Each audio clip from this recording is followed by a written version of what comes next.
The TRP National Motocross action is proudly brought to you by Tinswallow Lodges, where else in the world, and all our associate sponsors.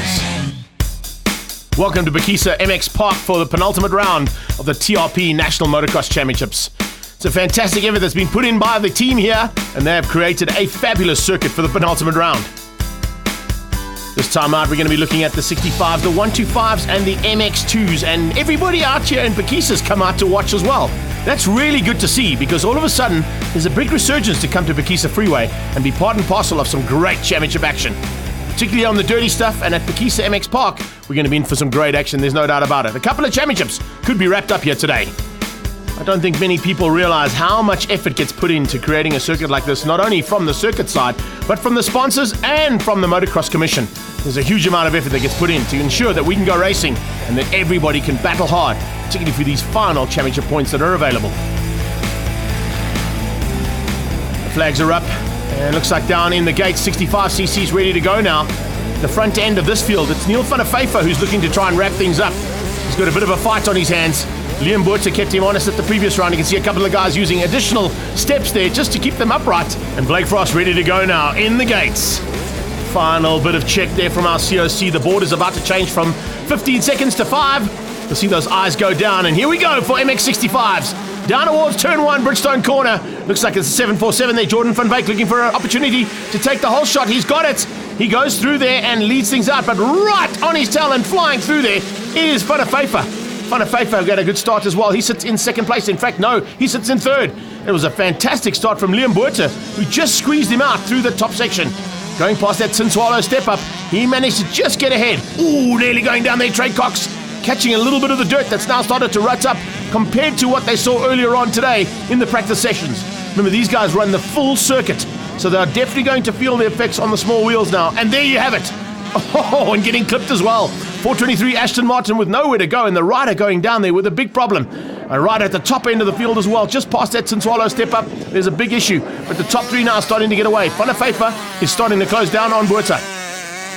Van der Vyver looking to maintain that red plate and maintain the championship. Trey Cox making up ground now and trying to close things down there on Blade Tilley.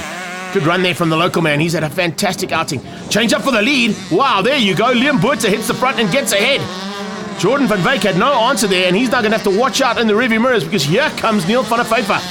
717 Damon Garrell fighting hard there with Trey Cox, and just behind them, it's Blade Tilley who's fighting there with Damien Venter and Jack Pullen. What a battle here in the 65s. One of the best we've seen all day. But at the front end, Liam Boerter is getting away from these guys. There's Damon Garrell pushing hard and trying to close things down there on their battle for 4th, 5th, and 6th place. In the top 10, this is the battle for 9th and 10th, and Jack Pullen trying to close down now. He's got a bit of a fight on his hands there with Thor Johnson. Nice. Riders down. You can see yellow flags being waved. So going to just be careful that they don't go past and cause any trouble for the rider that's down, or cause any problems for themselves. No jumping. They have to roll the berms and roll the jumps when there's a yellow flag. No rolling out here for Liam Boerter. He's disappearing at the front end as he goes through the gurney section now, past that twin air turn. This is a fantastic effort here from this young man. There's no answer from the CIT Husqvarna off Van Wyk, and he's been closed down rapidly as they go through gurney, as you can see there by Van der Vyver. And this is a big battle. Damon Garrell being closed down by the 37 of Trey Cox. At Motel Alfie Cox KTM. Oh, and look at this. This is a fantastic ride coming out of Blade Tilley. He's slowly but surely closed them down, and in fact, rapidly closed them down. It's fantastic to see. Just behind that, Damien Venter. He's fighting for 7th place, all on his own though. Not really anybody to play with. And a little bit further down there, you can see a battle with this Matthew Carrera, who's about to be lapped by the leaders. One of the youngsters at the back end there, Kasim Hassim, also being caught by the leaders. Problems here for Nickel Smith. I'm not quite sure what went wrong there. Nickel Smith has had a fantastic season so far. Here, he really has battled. Something went wrong here in Phakisa, and it hasn't worked out for the youngster. He's usually up there with his teammate, and you can see Liam Boerter just taking this in his stride and getting away. Van der Vyver's up to second now. So a bit of a change up there, and you can see that Van der Vyver has made his move and got through on Jordan van Wyk. So a little bit of time left into play here, and it's 17 and 18 running in numerical order for 1st and 2nd on track. How far back is he? Oh, Van Wyk comes back at him though. Van Wyk has closed that gap down again. You see he made a small mistake using the different line coming out of the Motel turn there. And now through twin air, it's Liam Boerter. Here they come through out of Africa. What a run here from Jordan van Wyk. Made a small mistake that allowed Van der Vyver to get through, but now he's trying to return the favour and come back at him. This is great icing. Coming to the closing stages, you can see these guys are not going to hold anything back, and Van Wyk looks like he might have just lost out there with a bit of back markers coming into play. They come over that big tabletop just past the finish line. Yes, he has. He's been caught out by the back markers there ever so slightly, and he's lost a lot of ground. And coming up on the back end of the 29 bike there, Blake Frost, and it looks like Blade Tilly is slowly but surely starting to close things down. He looks like he could be in for a podium finish here. This is a great effort there from the youngster. Coming through there is Louis Mustard on the Line X Yamaha, but here comes Cox now with a lap to go, and Trey Cox has pulled a bit of a gap now over Blade Tilly. It's not as close as what it was earlier on. And you can see the local man just trying to put in as much as he can to stay out front. Out front though, right at the front of the field.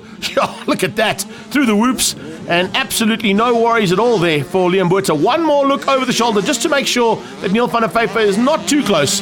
As they come out of Africa, he's going to head down into Gurney. And this is a fantastic run here from Liam Buerta. They're going to the checkered flag, so final lap has been called already. It looks like Neil van der Vyver is going to have to settle for second place. Second place should still retain him the championship lead heading into the final round. And let's have a look at the overall results from the 65s for the day. Van der Vyver takes it over Liam Buerta, winning the second heat. And Trey Cox comes through for third place overall. BT out Jordan van Wyk, Damon Garrell, Pullen, Blade Tilly, and Thor Johnson. Up on the podium there, you can see a happy man. Let's see what's going to happen as they get to the final round at Terratopia. Heading straight into MX2s now. A massive battle expected at the front end. One big story we've got to talk about, though, is Anthony Reynard. He's the championship leader coming into this round, and he's got international duties he's going to have to keep in the back of his mind, because he heads off straight after this round into duties with his two teammates for the Des Nations event. So let's see how that's going to affect his ability here on the bike. 5-second board comes up, and we're ready to go racing. His eyes go down. Oh, and there's big smoke and dirt coming out of there as they rip it up into turn one. Bridgestone corner. Who's got the hole shot? Is it going to be Kieran Fitzgerald to take another hole shot? It is indeed. Fitzgerald has now gone 5 out of 5 for hole shots in African Championship racing. He hangs on with his teammate right on his tail. Look at Bubba around the outside there. Good start from Mlimi. Not such a good start coming out of Sladesmith, but he's made it up into turn 2. Look where Reynard is. Reynard is down in 11th and 12th place as they come out into the out of Africa turn. Big step up over Tsintwalo, now coming back towards us over the modal jump and down on the braking point. Here comes Brad Cox is in there too. I was about to say Jesse Wright and Brad Cox were side by side coming down there. At the back end, you've got Nathan Victor, Hickson Mahoney just ahead of him, and a little bit of issues there for Mark Cardy. Didn't quite get the start he wanted. This is the start you want though. Disappearing at the front end, Red Bull KTM's 1 and 2, and Kieran Fitzgerald keeping his teammates at bay. Up into third place is Jesse Wright. Behind that, it's Slade Smith. Then they come through. Slade Smith starting to close down on right. And behind that, it's Cox and Phakisa. Then you've got Ricky Raff, who's up there on the 252. Cam DeRoe making a welcome return after some big injuries, both locally and internationally. So he's going to be taking it a little bit more gingerly and just trying to finish up the season as high up as he can. The man leading things out, though, Kieran Fitzgerald, has literally gone back-to-back victories, not only here in South Africa, but also at the African Motocross of Des Nations. So awesome stuff from him. Hickson Mahoney with a slightly different line. That kept Reynard out. Reynard had to think twice there on the Tsintwalo Yamaha, and had to just back out of that corner. So this is how it all goes. Up over the big Tsintwalo step up. Look at that, the 250s with no issues at all on that big jump as they head up to the top end of the circuit. Coming back down towards us now, still out front, Fitzgerald, Mlimi in second. Mlimi is closing down though, the lap times are starting to show it, and there's a change up for third. Slade Smith on the CRT Husqvarna up into third place. Cox now trying to catch the back end of that out of Africa and Monster Energy Yamaha of Jesse Wright. Wright has had a fantastic season. Great to see him back in National Championship racing and slowly but surely making his way to the front end. There's a potential win coming on for Jesse Wright if he keeps up this kind of pace when they get to Terratopia. He's got to try and find a way through on Slade Smith if he wants the podium though. Smith's just pulling away ever so slightly. And there you can see on the sideline, a bit of concern there from Mr. Reynard as they go through. Reynard has not made his way through at all. He's battling to find opportunities to pass. He really battles a little bit with the hard pack here. It's the surface that he's not used to. Remember, most of the time he spends is in Cape Town, and that's on very soft soil. Oh, bit of roost there coming off the back end. You can see on the sideline, that is his teammate for the Des Nations, and Lloydie just sticking around and checking out what's happening. But Reynard has got to do some maneuvering now. He slowly but surely got through, and I think he's just found his way past on Phakisa. He's closing in on right. So there's a good chance of possibly a top 5 here. That may just secure him the championship lead after this race, but if he doesn't finish up in the top 3 or take a win in race 2, there's a very good chance that the lead might change up. Oh, this is great stuff from Red Bull KTM's 1 and 2. CRT Husqvarna with Slade Smith on board in third place as they come out of that Tsintwalo and out of Africa turn, heading up towards that big step up. Right, being closed down. Where is Reynard? Reynard looks like he's dropped back again. Reynard's made a small mistake on track again, and he's dropped back a little bit again. So So Anthony Reynard now with some work to do. There's the top two getting away on the Red Bull KTMs. It's Fitzgerald and Mlimi. Cox now into fourth. And how far back is Reynard? It can't be too far back. There he comes. So slowly but surely making his way to the front, and all of a sudden being closed down by the 122. Now the 122 is Cam McClellan, the third of the Red Bull KTMs, doing double duties today in 125s as well as in the 250 class, just getting a bit of experience out there and a little bit more training. And 3 Red Bull KTMs, 2 of them at the front end and the 1 at the back, fighting hard with the usual suspects. Speaking of usual suspects, Phakisa has been caught again by Reynard. Can he find a way through this time? Reynard definitely looking for a chance to get up into that top 5. He has to get there. Otherwise, this championship might be just slipping out of his hands. Big charge on here from Jesse Wright to try and hang on for the last part of this. He also can see, and the boards are telling him that Reynard is coming. So he's going to have to be very wary on both Cox and Reynard's last-ditch efforts here. Ooh, a little wide there from Mlimi. You can see the track starting to rut up, and some of the ruts even breaking away. And that one caught Mlimi out ever so slightly. Here comes Reynard. Reynard now onto Cox and onto Volkslang with only a couple of laps to go. Absolutely nothing in it between these two. But just you can see tandem and formation flying coming out of the 2 Red Bull KTMs at the front end. Fitzgerald, though, is just on a high at the moment. He really has not put a wheel wrong in any of the racing he's done over the last 5 races, whether they were at Des Nations or here in South Africa. He's gone incredibly well, and so is his teammate. Now let's see if Reynard can catch Cox, and can he catch Wright? Third place, all on his own sim at this stage, with no one ready to play with Slade Smith, and just not quite bridging the gap there to the top 2. But hanging on for a podium, that's for sure. Fitzgerald's doing it all right, though, that is for sure. Coming out of Twin Air, heading down towards that gurney bump. And all of a sudden, here comes Reynard onto the back end of Wright. He's right there with the back end of Cox as well, so Cox and Wright are in trouble here. And you can see just how hard Reynard is pushing in the background there, but here we go with Slade Smith. He's actually caught onto the back end of Josh Mlimi.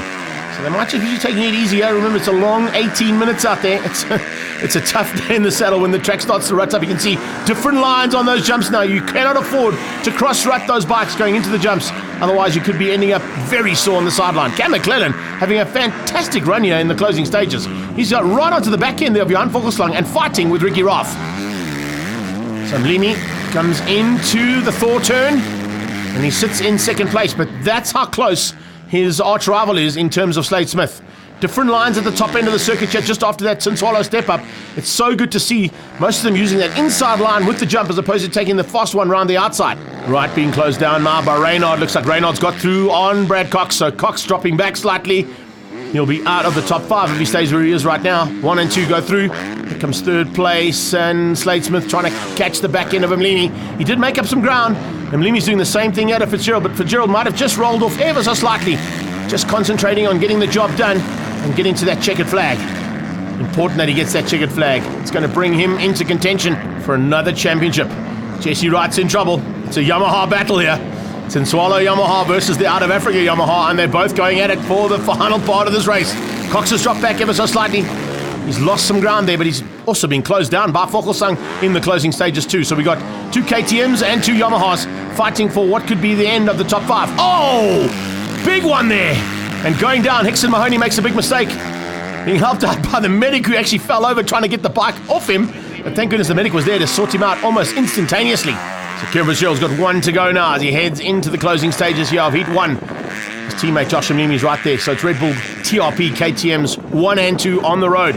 Slade Smith comfortable in third place. I don't think Reynard's got enough time to catch him unless something goes wrong here. But Smith has been very, very good. He's trying to hang on now for a podium. As he gets out and heads into that final lap up over the first jump, heading towards that Ridgeway race bar turn, you can see just how hard these guys are pushing at the back. And Reynard's day is not done yet. Jesse Wright might have been overtaken, but he's not giving up just yet. Further back there, Nathan Victor having a bit of a fight.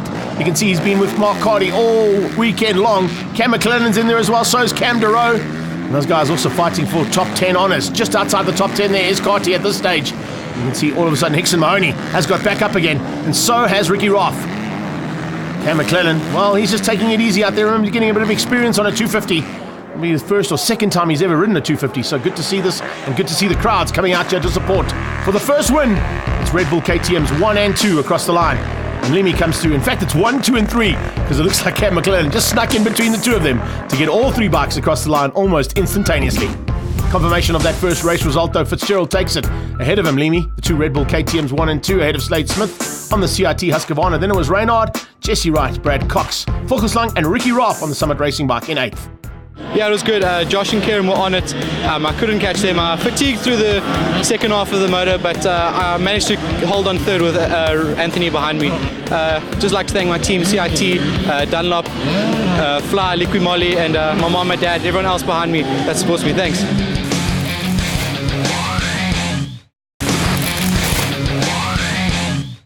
Welcome back to Phakisa MX Park at Welkom, right alongside the famous Phakisa Freeway for TRP's penultimate round of action. The National Motocross Championship coming out here to the Phakisa MX Park, and everybody standing by, including some big spectators on the sideline. They've been entertained both in the dirt and on the tarmac this weekend. It's been great to see so much effort being put in on both sides of this famous track. Gates down for 125s as they head down to the turn 1. The championship could be wrapped up here if Dalton Venter can just finish up in the top 3. Venter goes through there in second place, and it looks like he's just been outgunned there by Cam McClellan, or was that Miguel Duval who just snuck through? There's some great starts coming out of Jono. In fact, no, it's Jono Mlimi. It's Jono Mlimi who hit the front and whole shots. A welcome return now for the big man as he comes back into racing after a couple of injuries have kept him sidelined. He's been itching to get back on a bike, and you can see he's very hungry to be at the front end. Let's see how good that fitness is, though. He's always very good at the start, and of course being a little bit rusty now, let's see whether or not he can stay up front there. McClellan is up into third place, and the rest of the pack comes streaming through there. Top of Travis Goosen. Behind that, you can see a nice start from Callan Broski as well. And the 1-2-1 at the back is the final rider, Nathan Mabry. Not quite getting the start he wanted. Change up for the lead. Looks like Venter's hit the front and got through. So Mlimi drops down into second place, into the clutches of his teammate. And it looks like there's going to be a bit of a fight here between the two Red Bull KTMs. Cam McClellan now in the race he wants to be in, as opposed to what we just saw now in the 250s where he's getting a bit of practice. How was that maneuver? Jean-Jacques just diving on the inside, and problems here. Jean-Ray Van der Mesch just crashing out at 100%. Didn't quite work out there for him, unfortunately, but he's able to get back upright. Hopefully we'll be able to continue. Out front, though, this is what he needs to do. Dalton Venter needs to take this win, or just at least be in the top 3 to wrap up the 125 category for 2019. 39 is Christian Cilliers, and the normal battle has resumed there between the two Yamahas of Cilliers and Calvin Jean-Jacques. And then you've got Tristan Granger in there as well from Zimbabwe. What a run there from him. He was coming off a fantastic effort up in Zimbabwe at the African Motocross of Nations. Broski starting to make his way up as well. Fighting there with Goosen and with Verstaer. Only Simon just ahead of them. As they come flying over that big motal jump into the motal whoops, the 26 bike is Miguel Duval. Slowly but surely coming to the front end and becoming a factor. So as they come up into those whoops, it's Venter who leads out, and it's McClellan who's closing him down. Look at the gap that the two of them have pulled. Clearly the two of them are a bit of a class of the field in terms of the events here today, and no one really even close to the kind of pace that those two can run. All problem is McClellan's made a mistake. McClellan goes down. Oh, commentators curse there for Cam. There goes Mlimi, and all of a sudden he's got Cilliers in there too. So Camden's going to have to come back, and Duval is up there as well. What a run there from Miguel Duval. Mixter looking for a chance now to get to the front end, possibly even spoil the day out for this man. So Mlimi comes through for second, and here's the battle for third. 4 of them, you can make it 5 because Granger's not too far up the back end of them, and neither is Arnu Simon. This is great stuff in the 125s. No Fear Brigade, as we like to call them. The Brat Pack, as lots of people call them as well. There's absolutely nothing that these guys hold back on. Mixter starting to close up there and has got a chance of getting through on Mlimi. He looks on the inside. So does Cam McClellan. McClellan's going to go on the inside now as they head down towards that big motal jump. Mixer just behind that. Yo, it's tight. Very close. 1, 2, 3, all 4 bikes in there at the same time. That's how close it is. This is the kind of racing we love to see at National Championship level. Good move there from Duval on the inside. Cilliers might get demoted down one place. He does. Duval has just squeezed through there. Top of a star. Tristan Granger. The 50 bike of Arnu Simon now into the play as well. That's for the outside of that top 10. Kind of 9, 10 and 11th place that they're fighting for. McClellan moving his way up nicely. Looks like he might just be closing in on the front end of Dalton. Dalton Venter will have to keep his eyes open. Mixter up to third. Venter leads out, but look at McClellan. He's right there with him. Camden McClellan showing that international duties are definitely starting to pay off here. He gets late race pace due to the fact that internationally he runs a lot longer heats than what we do here in SA. So you'll see that he comes into his own later in the race as opposed to earlier. And here comes a possibility of a change-up for the lead. He's right there as they head towards Ridgeway. Oh, massive airtime, and he gets through in the air as well. Great move there from McClellan. He gets up front. Now, I think Dalton Fentel thinking to himself, hang on a second, I don't have to fight with Camden McClellan. Second place will be good enough. Let's see if he's going to be thinking that way. You never know with these guys. Checkered flag about to come out, though, and it is Camden McClellan who's going to take the win. Great run there from the Red Bull KTM man. It's CIT Husqvarna who comes through for second place, and Dalton Fenton with that second wraps up the national championship. Duval in third, and Mlimi in fourth. Good return for him. Calvin Jean-Jacques beating out Cilliers and Arnu Simon, with Travis Goosen in eighth place on the Tinswalo Racing Yamaha.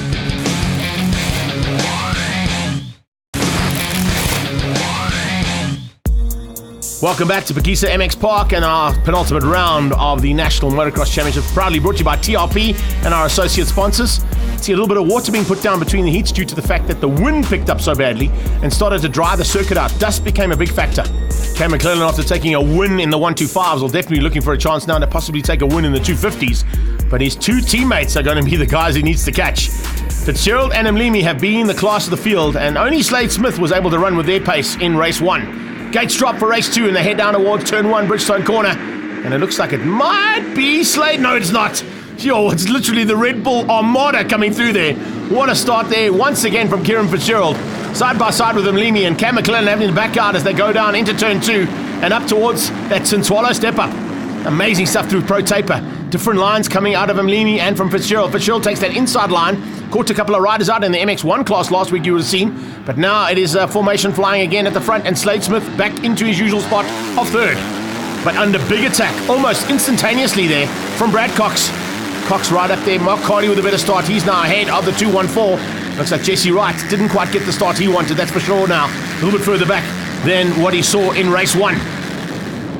They come flying through here. Kieran Fitzgerald trying to open up a comfortable margin so he can control it from the front end. It's kind of become his thing in this racing. He just gets away and then is able to control things comfortably. Doesn't have to push too hard. He gets the job done early on. Everybody else has got to do the work from behind, and that's exactly what they're trying to do there. 252. Good start there from Ricky Roth. He's just up ahead there of Vogelslang and Cam Deroe. Where is McClellan? How far up is he? Looking in the background for the 122. There he is, right on Slade Smith's tail. So Cam McClellan trying to close down on Slade. Slade and gives him a big face full of roost down towards Ridgeway's corner. As they come out there, Fitzgerald is pushing it to the limit now. And look at how hard Mlimi is trying as well. Big rooster tail off that berm at the top end of the circuit. And McClellan on the inside of Slade Smith. Roth, Vogelsang, Cam Deroe, much better start there from him this time too. Top 10 on is up for grabs here. And the top 10 are all fighting very closely. A lot closer than what it was in that first heat. More importantly though, where is the championship leader? Looks like Reynard has not got a good start again, and he's going to battle now because this has got worse and worse, this track. And of course, worse and worse means better for the riders. They love it. The rougher, the better. And it also slows things down and allows for the racing to tighten up just like it's doing right now. Top 2 just a little bit away now from Slade Smith. Smith also pulled a small margin over McClellan, but McClellan, I think, is giving himself a bit of a roost gap there. Every time he gets up close and personal there to Slade Smith, he gets a face full of roost. There's Reynard. He's just got through on the 252, so it looks like just finding his way past on Ricky Roth. Now, has he got enough time? In fact, having enough time, I would be worried about the time that Kieran Fitzgerald's got over his teammate. There's 1 point on the circuit where Fitzgerald is quick, but the rest of the time, Mlimi closes him right down and possibly looks to spoil his day. Some good riding coming out of Mlimi. Great riding out of Reynard now as he's into 5th place and on the back end of Cam McClellan. 5th place for Reynard means he may lose the championship lead going into the final round. And of course, remember, I did mention it earlier on, he had to take into account that he had international duties to worry about too. You cannot afford to risk an injury heading to the Motocross of Des Nations. And that's exactly what he's had in the back of his helmet the whole weekend long. Fitzgerald doesn't have to worry about that, neither has Mlimi. The two of them now starting to open up a big margin over Slade Smith. Smith trying to do the same thing, but McClellan has kept him honest, but McClellan has got worries of his own, because here comes that Tinswalo Yamaha. And the man from A Sports is definitely closing in on him rapidly. I think Cam McClellan will have to fend off the attack from Anthony Reynard and try and hang on to that 4th spot. One of his highest finishes in a 250 race, that's for sure. If McClellan finishes in the top 4, Reynard is concerned. I'm sure there's some concern on that pit board every time he goes past, saying 5th place is not going to be enough for the red plate. They come through now with a couple of laps to go, and it looks like Mlimi is going to try a last-ditch effort to get through on Kieran Fitzgerald. Let's see whether or not he can make it stick. Slade controlling things, Cam, and equidistant there is Reynard. There's basically just roost gaps that those guys have got. Vogelslang's got some problems though. Here comes Roth and Cox. not having the same kind of pace he had in race number 1, that's for sure. He's dropped back out of that top 6 battle. No worries at all for Red Bull KTM's 1 and 2. And formation flying again from Fitzgerald and Mlimi. Just showing the rest of the field how to go. Slade is under big threat though, but I think more importantly he's lucky that McClellan is fighting Reynard and keeping him behind him. Otherwise Reynard could be doing the same thing that McClellan is doing there on himself. They come to the checkered flag now. It's 1 and 2 yet again for the Red Bull TRP KTM team. Great run there from Fitzgerald. 2 out of 2 again. I think that makes it 6 out of 6 races he's won over the last couple of heats. Mlimi in second place ahead of Slade Smith and Cam McClellan. 3 Red Bulls in the top 4. And then you've got Reynard losing the championship lead there in 5th place ahead of Cox, Wright and Ricky Roth. Yeah, it was a good day. Slade and Josh kept me on it. I was lucky enough to get 2 good starts, 2 whole shots. And that made my day a lot easier. Not that they made it any easier, but I made it easier on myself. But they were great. The track was great. And happy to do the double again. Take the points lead and 1 more round to go. Hopefully we can carry this momentum for 2 more races. And that round happens at Terratopia on the 26th of October. After some fantastic race action here, expect more of the same with international superstar Ryan Villapolo joining the Monster Energy and Out of Africa team there at the final round. The TRP National Motocross action is proudly brought to you by Tinswalo Lodges, where else in the world? And all our associate sponsors.